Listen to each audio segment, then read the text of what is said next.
local television network, TSPN. And now back to Today's Seniors Living Well with your host, Laurie Webb. Hi everyone, welcome back to Today's Seniors Living Well. Our theme this sixth series, the fourth show, is Aging Doesn't Have to Be a Puzzle. And we are, today we're talking to a couple of services that help prevent problems that may be part of the aging puzzle. Just had a nice chat with Sheriff Ryan about all the preventative services and services that the Sheriff's Department provides. And now joining me is Ava Brown. Hi, Ava. Welcome. Thank you, Laurie. Thanks for being on the program.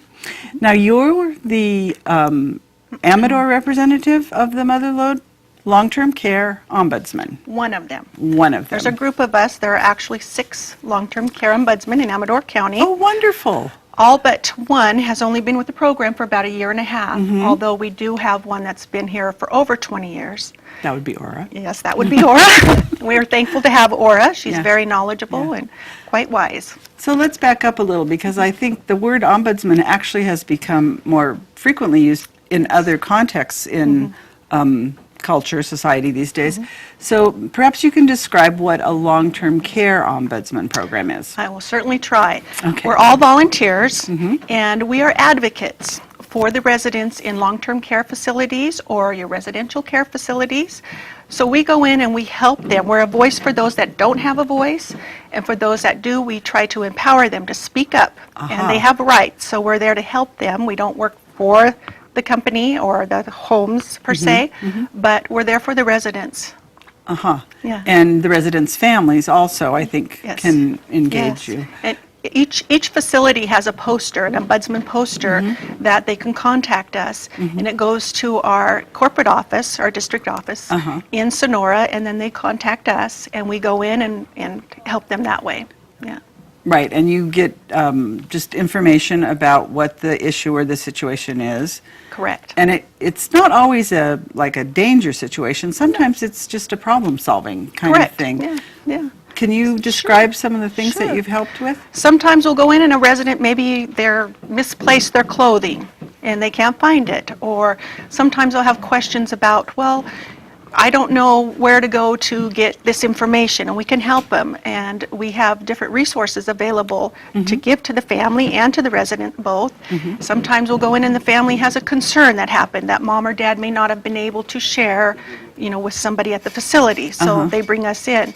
We are also mandated reporters for abuse, and we also are witnesses for advanced health care directives. So yes, we're quite busy. That just came up the other day. Someone came in and they were wanting to know if we could go over to Kit Carson, if Eileen or I could. And I said, you need to get an ombudsman to do that, because you have to be on. Correct. That we are witnesses. And matter of fact, I have one today. Oh, so very good. So you're all volunteers, but you also get a lot of training. Quite a bit of training. So what kinds of things does the training, because you're advocates, but you're also mediators, negotiators, counselors. Exactly. There's a lot of training involved, which I think is wonderful. It's an ongoing training throughout the years. And we start with 36 hours of classroom training, and after that we do an internship. And it's usually about 17 hours where we go around with a we call them seniored ombudsman like Aura. And after that, we are fingerprinted and do a background check before we can go into a facility.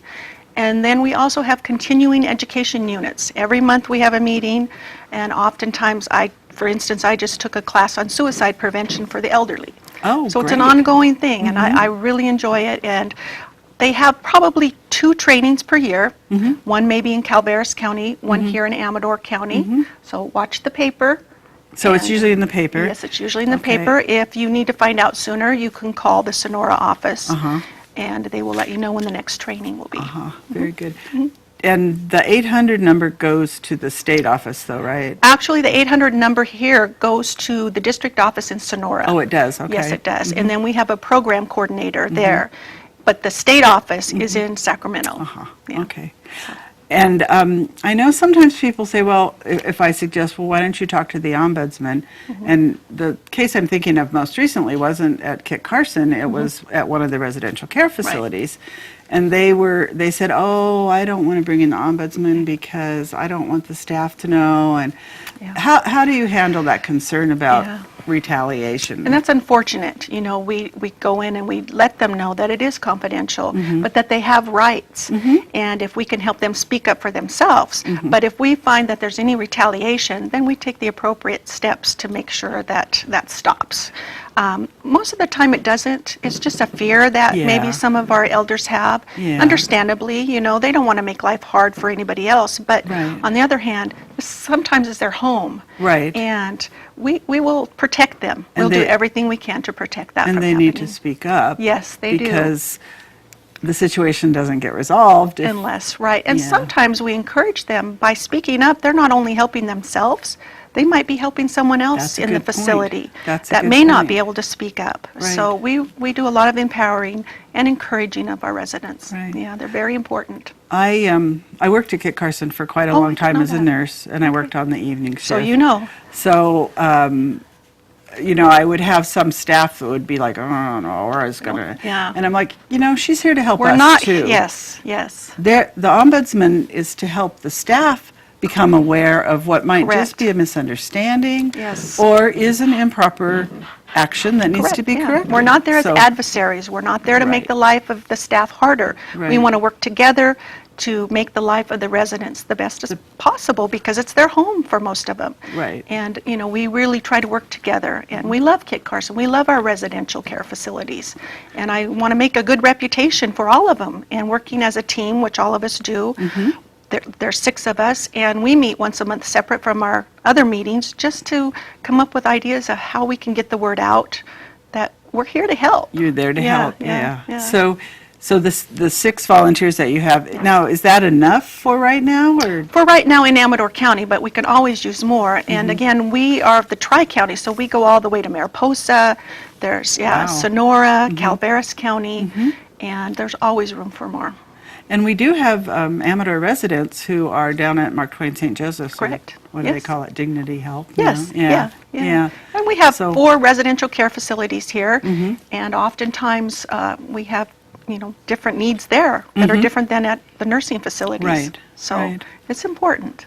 What kind of special background does a ombudsman volunteer have to have? Just a passion, a heart to help. I believe that, you know, you just have to care. And unfortunately, I don't think there's enough of us that realize the importance of our older adults in our community. They are wise, full of wisdom, and I think having a passion just to help is important. Caring about older people. You know, And so you don't have to have any like medical Special, background or legal training or You don't anything. have to. And in fact, sometimes I would suspect that might even get in the way with some people. It could, it could. But you learn as you go, too, and I just think it's a real opportunity to be involved. That's how I got involved. I just wanted to help out any way I could in the community, and it helps to age actively for all of us to stay involved. Right, because I think a lot of your volunteers are seniors, retired people, right? Yes, definitely. So this is something that an active senior could involve themselves in and have that perspective of an older person too. Correct. Although I also work full-time, the nice thing about this, it works around my schedule because you're almost on call. And when you have a group working together, if I'm not able to make it, then they call the next ombudsman, so we cover for each other. Oh, that's Go great. to the different facilities, and that works really well. So if you work, you could still volunteer. Still volunteer to do it. Yeah, that's good to know. And the fact that the 6 of you kind of have a little support group for each other is really great because that whole business of being on call and then having to have somebody you can say, oh my gosh, this happened. And and it's important that we can share with one another, and everything is confidential. We don't give out residents' names or addresses or phone numbers, and we are very aware of the importance of that in the community. So it's an opportunity to say, if you're going to this facility, could you please check on so-and-so for me? And it just gives that much more added security and kind of follow up too. Exactly. We have a little time left. Could you like maybe think of a really successful case or something that made you really happy to be able to accomplish? Yes, definitely. I had a resident that wanted to go home for the holidays. Uh-huh. And, you know, families' dynamics are all different for everybody. Yes. And I'm nothing bad about anything, Yeah. but it took a while to get the family to see the needs of their loved one and how important it is to be able to go home. And so after about 3 or 4 months of coming up with ideas and resolutions, he was able to go home for Christmas to his daughter's house for 2 nights. And it was like, wow, this is wonderful. I love this. Oh, that's and great. It blessed me. Yeah. Yeah, it blessed Best me. Christmas present he could have There had. you go. Yeah. Yeah. So Yeah. that speaks to the fact that it's not just the resident and the staff, Right. it's the resident and advocating sometimes if they need it with their families. families. And you all have a lot of resources that you can bring to bear Definitely. and say, well, have you Definitely. thought about this? Have you Yes. tried this? So Exactly. if somebody is like, oh, I could do that, They could get in touch with the senior center. Right. They have the phone number, which is 223-0442. and then they put them in touch. Okay. And if they wanted not to go through us or wanted to call after we were closed, they could call the Motherlode Ombudsman number. Correct. And Correct. do you know that? It is, no, I don't know off the Okay. top of my head. I promised you I wouldn't Yeah. ask numbers, but I thought a phone number might. So No just number, call the some more senior center. Yes. Or you can call the area agency at 1-800-510-2020, and they will also give. You're very good with Yeah, numbers. I'm yeah. impressed. I can't remember anything else, but I know phone numbers. So, well, Ava, that's really wonderful, and I would really encourage people to look into this program because too.